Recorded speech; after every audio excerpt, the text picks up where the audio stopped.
Përshëndetje të gjithëve, ne jemi Tradecast Albania, si çdo javë jemi këtu për të diskutuar në podcastin ton për tregjet financiare, do të analizojmë kriptot, Bitcoin, Ethereum në veçanti, do të shikojmë pak stocks, mallrat dhe do të flasim edhe për ngjarjet dhe eventet ekonomike që kanë ndodhur javën që lan pas, edhe javën që do vinë. Ke pasi javë me tension tregje, me tension gjeopolitik, por do t'i diskutojmë.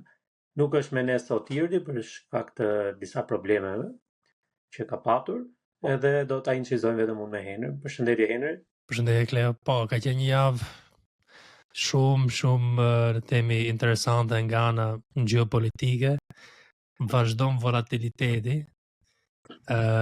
Jo vetëm të tregjet, por edhe të ndoshta edhe të politikat globale me Trumpin duke krijuar situata të ndryshme gjeopolitike në për rajonet e tjera, por dhe me temi dhe Nazi dhe në Amerikë vetë po krijon këto probleme me tarifat, gjëra të ndryshme që po krijon.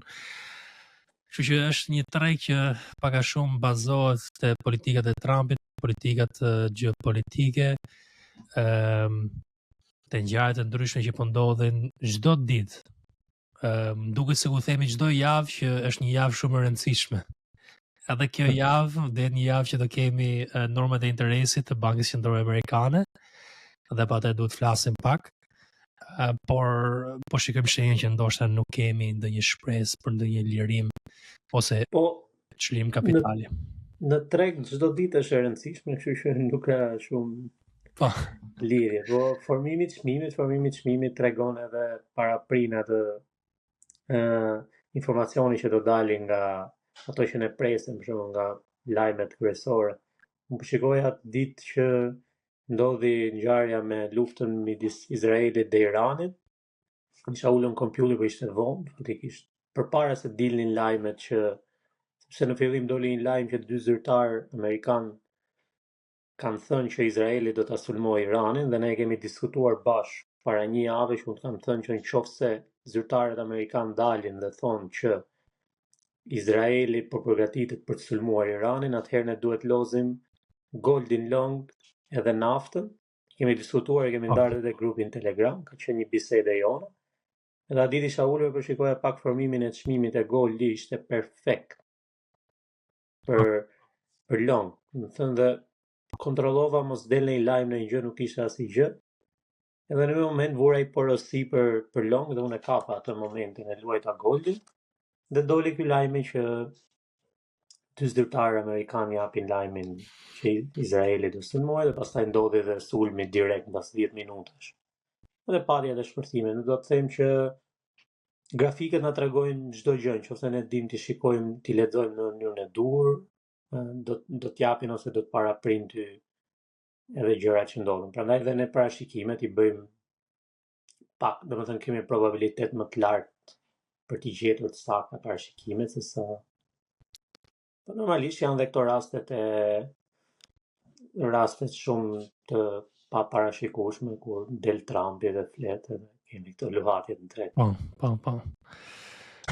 Po, ne kemi diskutuar që ishte një mundësi kur po flisin për këto gjëra që një mundësi të nafta, të goldi, ti qellove që ishte zgjuar dhe ishte gati aty të chartet ku se unë isha në gjumë, kështu që nuk e kapa, por janë gjëra që ndodhen, nuk mund të jesh pranë kompjuterit gjithë ditën.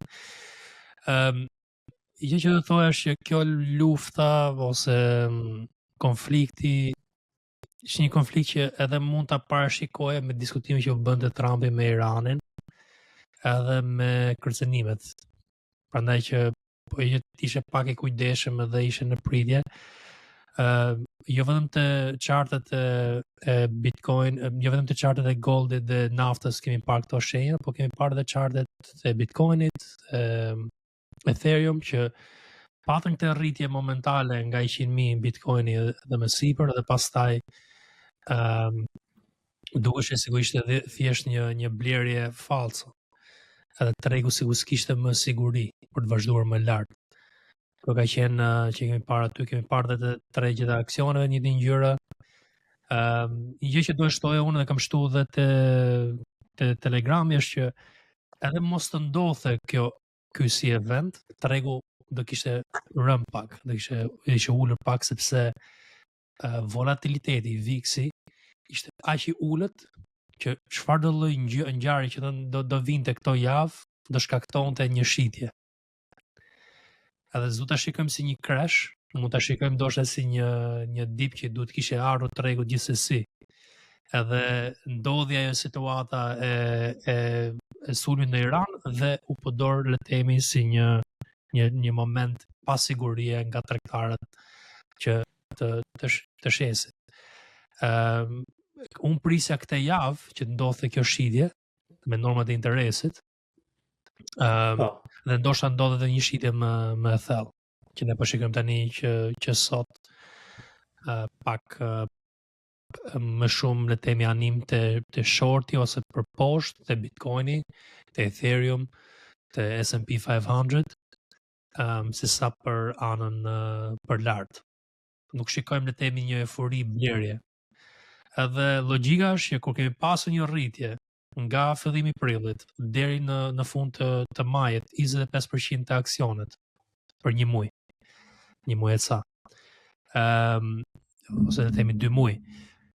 Pastaj kemi pasur një rritje diku te 50% të Bitcoini dhe një rritje diku te 100% të Ethereum. Kemi pasur edhe le të themi lëvizjet e tjera te dollari, një rënje të madhe të dollarit gjatë asaj periudhe. Kemi pasur ulje të madhe te nafta. Edhe pa evente duhet të normalizohej çmimi diku. Do të bi 20% të asaj vlerë që është rritur, ose le të themi 30 ose 50% të ato zona që ca tregtar përdorin Fibonacci, ca tregtar përdorin zonat e tjera, për shembull supportet dinamik ose zonat të ndryshme që përdorin, por gjithsesi një ulje te mesatarja e rritjes do të kishte ndodhur. Edhe në atë moment jemi tani. Jemi në atë moment që besoj mund të ulemi diku te 30 ca 50% televizit që bëm nga fillimi i prillit deri te fundi i majit. Edhe mund të jetë diku te Bitcoin mund të jetë diku te 90 ca mijë, 94 më duket është, ose 97, ose te S&P 500 ndoshta te 5700 ose ndonjë çmim të tillë, se nuk e mbaj mend tani pa grafikat. Kjo është situata. Nga ana jote çfarë mendon ti për Iranin? Ke ndonjë mendim se si mund ndikojë të tregjet në javët në vazhdim? Irani, lufta me Iranin dhe Izraelin mund të ketë mendimi gjeopolitik, mund të ketë ndikim Amerika që mund përfshihet në konflikt, nëse Irani sulmon bazat e Amerikës ose të Anglisë, të Francës që janë në linjën e mesme, mund përfshihet Amerika, mund përfshihet Britania dhe kjo normalisht që do të sjellë pasiguri tek investitorët dhe mund kemi ulje më të madhe në S&P 500 mendoj unë, por është një skenar që ndoshta edhe nuk ndodh, përderisa Irani normalisht do t'i friksohet sulmeve amerikane. Para 10 minutash, 20 minutash Trump ka bërë dhe një postim që ka thënë që nëse sulmohen bazat e Amerikës, atëherë shteti i Iranit do të shkatërrohet totalisht sepse të gjithë forcat amerikane do të hyjnë në sulm. Po. Mendoj që është një skenar që intereson Izraelit dhe Amerikës, se po më duket sikur Amerika do vetë përfshihet, si dhe sulmi që ka ndodhur, besoj se është me miratimin e Amerikës normalisht, nuk mund të sulmoj Izraeli pa pasur dijeni Amerika ose pa dhënë konfirmimet të tjera. Kjo është një skenar tjetër që mund ndodhë është që Irani mund të mbylli portat e tregtisë së naftës, edhe kjo mund sjellë rritje të çmimit, mund sjellë rritje të inflacionit në shumë shtete, pasiguri ekonomike, mund sjellë më shumë, normalisht shtresat e mesme dhe të varfra dëmtohen më shumë në këtë raste, rritje të çmimit naftës në shtete të vogla siç përfshi këtu dhe Shqipërinë ose shtete tjera që ndikohen nga nafta e Iranit, do të sjellë këtë ekonominë akoma dhe më të dobët. Pothuajse gjithë bota është në ta quajmë krizë ekonomike, duke parë rritjet e çmimeve të shtëpive, rritjet e çmimeve të ushqimeve në ritme shumë të larta nga viti në vit, të qirave po ashtu, dhe rritjet e rrogave janë pothuajse lëvizin shumë pak në krahasim me rritjen e shportit të ushqimeve. Një shtrëngim i xhepave të njerëzve të thjeshtë, njerëzve normal. Dhe kjo thjesht është në dëmin e popullit. Popullit, nuk është. Besoj se ata liderat botëror, siç është Trumpi ose lideri i Izraelit, i Iranit, i din shumë mirë këto gjëra, mund është politik shumë e thellë që. Po nafta është pak problem sepse çdo gjë bëhet me naftë, transporti, prodhimi, më thënë duhet konsumosh energji që të kryesh produkte, shërbime, shumë gjëra, ose të ofrosh shumë gjëra të ndryshme. Dhe kjo mund të rrisi pak a shumë kostën e çdo gjëje. Ne po shikojmë dhe jo vetëm te nafta, por edhe te mallet e tjerë që po rriten çmimet. Kafën që kemi tregtuar ne, kakaon. Kafja është përsoj t'i long. Po, me që jemi në temin një tregtim. Moti keq atje në Vietnam. Po. Ka dhënë me resh. Po. Në Ruanda, se më duket Ruanda është më shumë për kafen, që prodhon më shumë. Kjo është situata, do kemi në temi. Për mua është një situatë që pak a shumë e prisja këto lloj çrregullime, sepse kur ka probleme ekonomike një shtet fillon që të bëjë dhe lëvizje gjeopolitike për të ringjallur ekonominë. Një ringjallje e ekonomisë amerikane do ishte një luftë. Sepse do të jepte le të themi një shtys për të printuar kapital, për të printuar pare, për të prodhuar më shumë dhe për të le të themi konsoliduar ndoshta edhe pak fuqi edhe për të kapur ndoshta naftë, burime natyrore të tjera nga shtetet e tjera. Kështu që duke prisja që të ndodhte në këtë mënyrë, unë prisja një recesion, ndoshta për të zgjidhur atë problem krijojnë luftra, situata të tjera. Është ndoshta edhe pak më e komplikuar se kaq. Ka dhe faktorë të tjerë që janë në diskutim, për armë bërthamore, gjëra të tjera që janë në temin që janë bërë diskutime midis Amerikës dhe Iranit, por po e thellësove çdo gjë pak a shumë bazohet te ekonomia. Te paraja, njerëzit punojnë për para, njerëzit lëvizin për para. Mos kishte pare në mes, nuk bëhej shumë gjëra. Edhe kështu që besoj që kjo mund të jetë një lëvizje që është edhe i duhet pak Amerikës, edhe një lëvizje që ka qenë në themi pak edhe në parapritje, sepse janë bërë këto situata me vite, nuk është që është një situatë që është krijuar sot, por ka vite diskutime, probleme midis Izraelit, Iranit ose gjithaj rajoni aty Palestinës, situata të tjera që janë krijuar. Probleme gjithmonë. Po, dhe kështu që janë probleme që janë krijuar me vite. Edhe të thoj që është një gjë që një shtet si Amerika më i fortë gjithmonë do t'i shfrytëzojë këto raste për të le të themi për përfituar, për të fuqizuar veten. Një fuqizim është kjo. Po e që kapin Iranin dhe kapin atë pastaj coptojnë naftën si e bën me Irakun, është fuqizim, si çdo gjë. Kjo është situata me Iranin. Për mendimin tim, du të përqendrohemi shumë nga ana, si ta Kleo, nga ana e grafikut që do na japi çdo lëvizje, ndoshta edhe pak para kohe, sepse grafika na jep psikologjinë e tregtarëve të tjerë. Kur tregtarët e tjerë fillojnë të shesin, ne shikojmë shenjat e para, dhe psikologjia lëviz çmimin. Emocioni të tregtarëve të tjerë, psikologjia të tregtarëve të tjerë lëviz çmimin, jo eventi. Eventi është thjesht një katalist, një situatë që gjallëron ose jep dëshirë njerëzve që të shesin ose të blejnë, por nuk është, le të themi, gjë që ju do të bazoni që të kapni rastin. Për këtë javë, Kleo, kemi normat e interesit, në i mendim për këtë normat e interesit? Mendimi im është që do mbeten pa ndryshuara, nuk shikoj ndonjë, edhe pse pritesh shumë nga investitorët ose nga retail traders, do ta quaj, sepse investitorët janë pak më të qartë në këtë gjëra, që pritesh që normat e interesit do të uleshin pak në qershor. Nuk shikoj ndonjë ndryshim, do mbeten po të njëjta, edhe nuk e di për kriptot është pak më shumë problem. Unë do doja një ulje pakën Bitcoin më të thellë personalisht, sepse do doja që të blija në çmim të lirë. Po. E do doja një ulje që të vinte në Bitcoin, sepse të blija dhe çmimi do rritesh prapë. Po. Por janë të zonat e rezistencës në Bitcoin që janë pak problem të thyhen, ose zonat e supportit po ashtu, por më shumë anon çmimi nga short se sa nga long.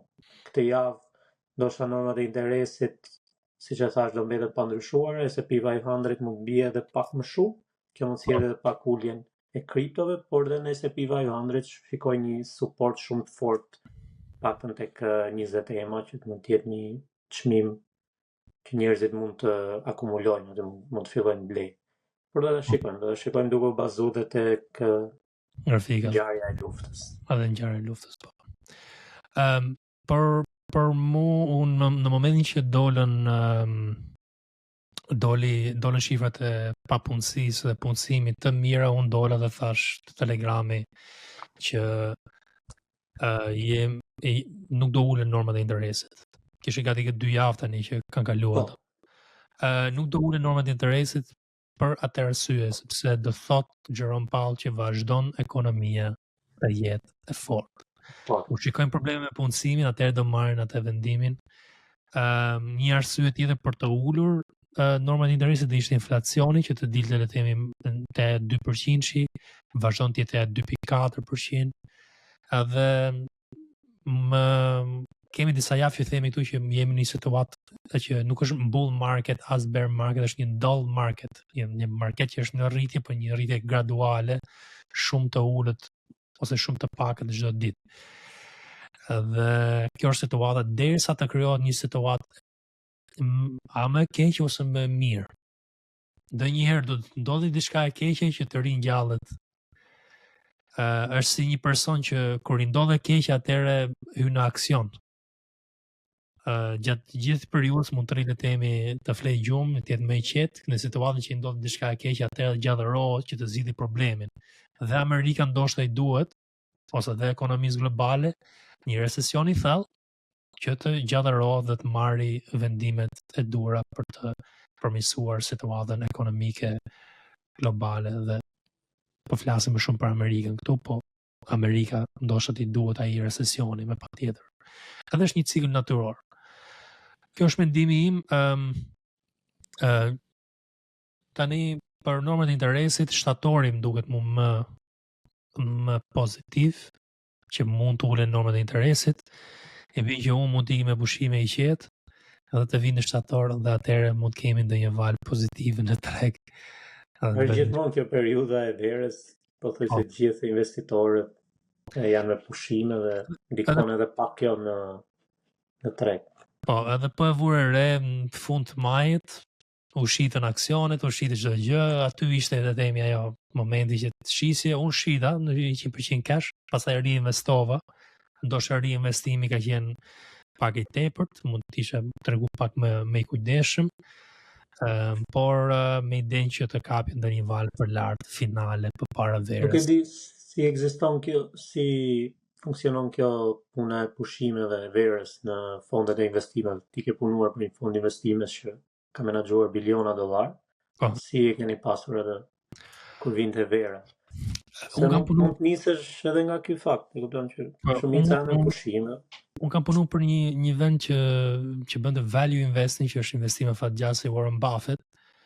Edhe ne hym në investime me idenë që të rrim aty për disa vjet, jo të hym në temi në këtë okay, periudhë. që ndrysh. Është më shumë të tregtarët që si puna jonë që jemi pak më afat mesëm, që mund shesim të rrim në cash edhe i me pushime qeta dhe nuk merrem fare me këtë punë. Një gjë tjetër që ndodh është që shitet tregu për të siguruar profitin që do merret për 6 mujorshin e parë.